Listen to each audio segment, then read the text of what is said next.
বিক্রয় মূল্যের ওপর 15% ক্ষতি হলে ক্রয় মূল্যের ওপর কত ক্ষতি হবে, মানে শতাংশে। দেখো আমরা এখানে ক্রয় মূল্য লিখব, এখানে বিক্রয় মূল্য। তখন ক্রয় মূল্য এখানে, বিক্রয় মূল্য এখানে 100 টাকা লিখব আমরা। তো বিক্রয় মূল্যের ওপর 15% ক্ষতি, অর্থাৎ ক্রয় মূল্য কত হবে? 115 টাকা। এবার বলা হয়েছে ক্রয় মূল্যের ওপর ক্ষতি, তাহলে ক্রয় মূল্য 100 হলে বিক্রয় মূল্য কত? তাহলে আমরা এখানে বিক্রয় মূল্য কত পাবো? 100 × 100/115।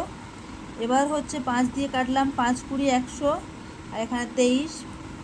তাহলে এখানে হচ্ছে 2000/23, অর্থাৎ হচ্ছে 86 পূর্ণ 22-23 আমরা এখানে পাবো। তাহলে এখানে ক্ষতি হচ্ছে কত পার্সেন্ট ক্ষতি হচ্ছে? এই 100 থেকে এটা বাদ দেব। তো ডাইরেক্ট 100 থেকে এতটা এভাবে না বাদ দিয়ে 99 থেকে 86 বাদ দেব। তাহলে আমরা কত পাচ্ছি? 13। আর 1 থেকে বাকি 99 + 1 মানে 100, 1 থেকে 22 পূর্ণ 22-23 বাদ দিলে 1-23 পড়ে রয়েছে। তাহলে 13 পূর্ণ 1-23 হবে আমাদের উত্তর।